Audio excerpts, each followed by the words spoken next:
Hello students, now welcome to Reshmi Singh classes. Today's topic is weavers, iron smelters and factory owners. In the previous part we have studied about the Indian goods in the European market and industrial revolution. In this part we are going to study the decline of Indian textile and cotton mills, new cotton mills come up. Now come to the point. The decline of Indian textile industry. So what were the reasons of declining of Indian textile?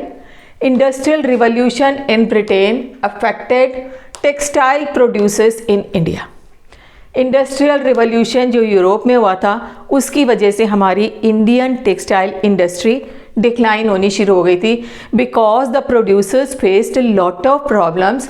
First जो problem थी they had to compete with British textile in European and American market, and American and European market were our traditional markets. तो वहाँ पे British goods के साथ compete करना एक बहुत बड़ी प्रॉब्लम थी. And second, exporting textile to England became so difficult since very heavy duties were imposed on Indian goods imported into Britain. Britain में उन्होंने हैवी ड्यूटीज़ लगा दी, कस्टम ड्यूटीज़ लगा दी इंडियन गुड्स के ऊपर, ताकि यहाँ से जो हम सामान एक्सपोर्ट कर रहे हैं वो यहाँ के प्रोड्यूसर्स के लिए बहुत ज़्यादा डिफ़िकल्ट हो जाए. समझ में आया?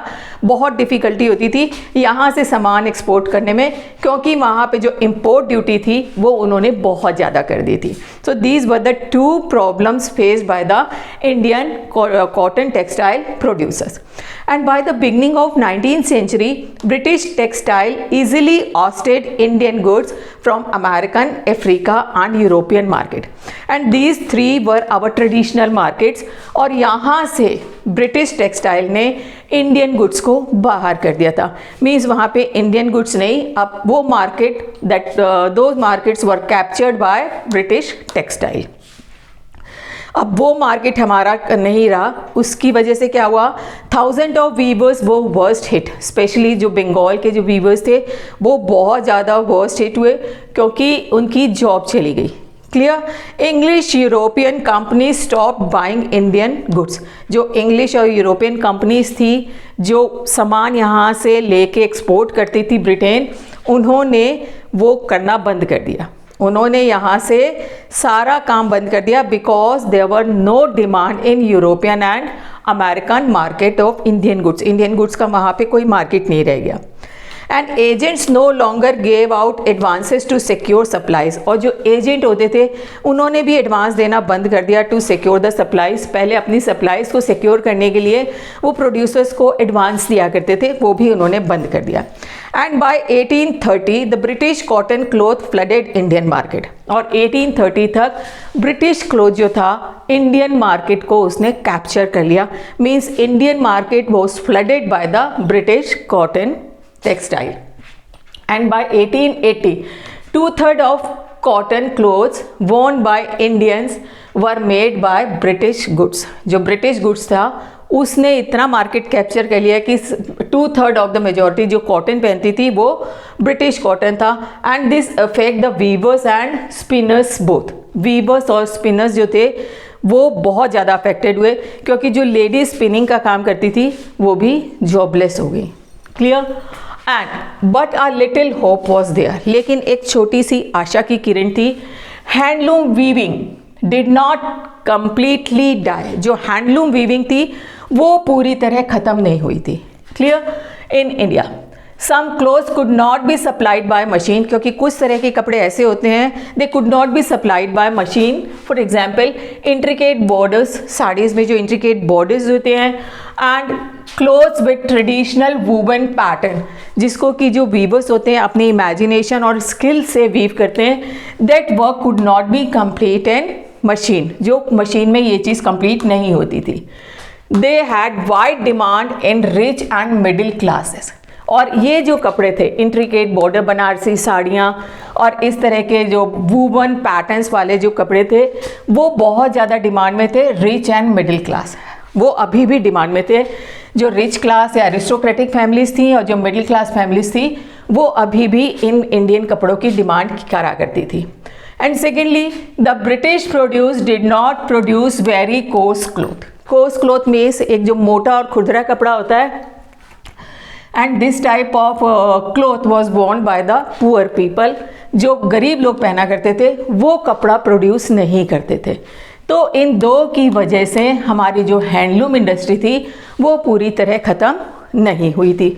लेकिन इसके बावजूद भी बहुत सारे वीवर्स और जो स्पिनर्स थे वो जॉबलेस हो गए थे.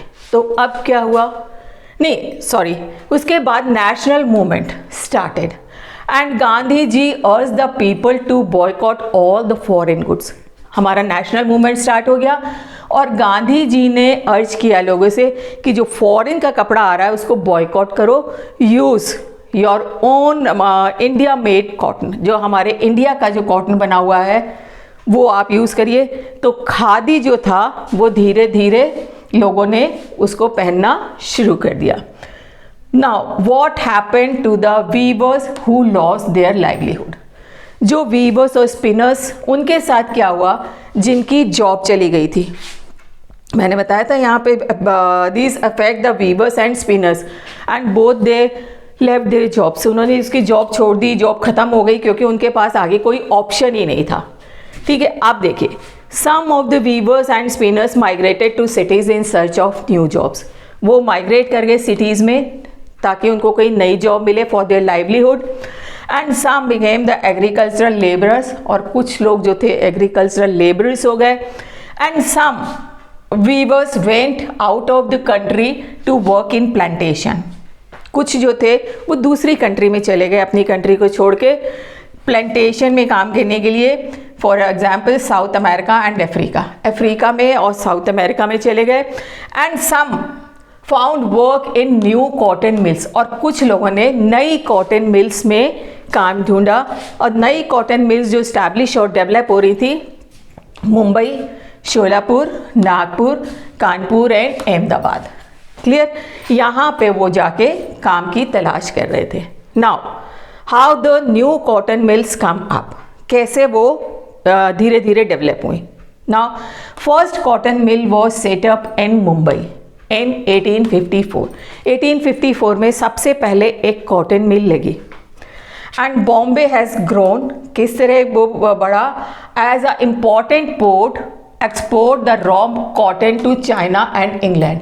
ये एक बहुत बड़े पोर्ट के रूप में डेवलप हुआ जहाँ से कॉटन एक्सपोर्ट होता था, raw cotton, to China and England. इसके पीछे क्या रीज़न था, because Bombay was very close to the black soil track. Bombay के पास ब्लैक सॉइल का एक ट्रैक था जहाँ पे कॉटन बहुत अच्छा ग्रो होता है. जो हमारा वेस्टर्न पार्ट है इंडिया का, वहाँ पे ब्लैक सॉइल पाई जाती है and black soil is very good for grown the cotton. तो यहाँ पे इजीली रॉ मटेरियल मिल जाता था. And the availability of the cheap labour भी अवेलेबल था, क्योंकि जितने भी जॉबलेस वर्कर्स थे वो इधर आके अपना काम ढूंढते थे. तो यहाँ पे रॉ मटेरियल भी था और अवेलेबिलिटी ऑफ लेबर भी था. तो जो मुंबई थी, मीन्स जो उस समय बॉम्बे, वो बहुत अच्छा सा एक जगह थी जहाँ पे कॉटन मिल डेवलप हो सकती थी.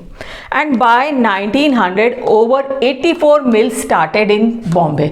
और 1900 तक 84 कॉटन मिल्स स्टार्ट हो गई मुंबई में. And they were established bye Gujarati and Parsis businessman. जो गुजराती और पारसीज बिजनेसमैन थे उन्होंने इसको स्टार्ट किया. In other cities also some industries set up.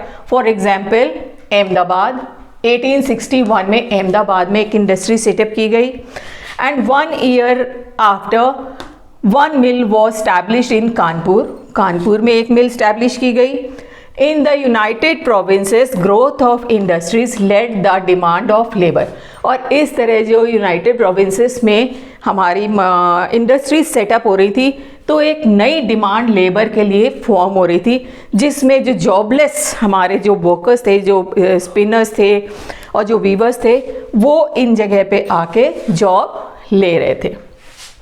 ठीक है, कानपुर में. एंड ये हो गया बेटा. अच्छा, but in first few decades, ये तो इंडस्ट्रीज मैंने आपको बताया कि डेवलप होनी शुरू हो गई थी, but in first few decades these industries face a lot of problem. बहुत सारी प्रॉब्लम्स इन्होंने फेस की। कौन कौन सी? It was very difficult to compete with the cheap British textile. British textile से compete करना बहुत ज़्यादा डिफ़िकल्ट था, क्योंकि वहाँ पे इंडस्ट्रियलाइजेशन हो गया था, हमारी कंट्री में नहीं हुआ था। तो वहाँ के चीप क्लोथ से compete करना was very difficult for our textile industries. And number 2, did not get the protection and support of the government, क्योंकि उस समय यहाँ पे ब्रिटिश गवर्नमेंट थी, उन्होंने they refused to give the protection and support to the industries, जो हमारे industries थी उसको सपोर्ट देने से उन्होंने मना कर दिया। एंड इम्पोज हैवी ड्यूटीज़, और अगर कपड़ा बाहर भेजते थे तो वहाँ पे भी उन्होंने हैवी ड्यूटीज़ लगा दी। इस वजह से हमारी जो कंपनीज धीरे धीरे इस्टेब्लिश की गई थी, they face a lot of problem. लेकिन उसी समय the first world war started, first world war start हो गई, and this world war gives the spurt means gives the momentum. उसने एक हमारे इंडस्ट्रीज को एक मोमेंटम दिया। क्या दिया? Textile industry, textile import from Britain declined, means जो सामान, जो कपड़ा ब्रिटेन से आता था वो धीरे धीरे कम आना शुरू हो गया और बंद ही हो गया। तो एक तरह से जो ब्रिटेन से कपड़ा आ रहा है वो डिक्लाइन हो गया। And Indian factories were called upon two produce cloth for military supplies, और इंडियन फैक्ट्रीज को बोला गया कि आप कपड़ा प्रोड्यूस करोगे फॉर द मिलिट्री सप्लाईज, उनकी यूनिफॉर्म वगैरह के लिए, और अपनी कंट्री के लिए भी उन्होंने कपड़ा बनाना शुरू कर दिया। इस तरह हमारी कॉटन टेक्सटाइल इंडस्ट्री धीरे धीरे वापस डेवलप होनी शुरू हो गई। तो the first part of this chapter cotton textile industry, तो we have finished the cotton textile industry. Next part में हम कंप्लीट करेंगे iron and steel industry. So अगर ये आपको समझ में आ गया है बेटा कॉटन टेक्सटाइल इंडस्ट्री, तो आप like and subscribe the channel. अगर ज़रा भी प्रॉब्लम है तो आप मुझे कमेंट सेक्शन में बताएंगे, तो हम इसको दोबारा डिस्कस करेंगे। And don't forget to press the bell icon. Thank you.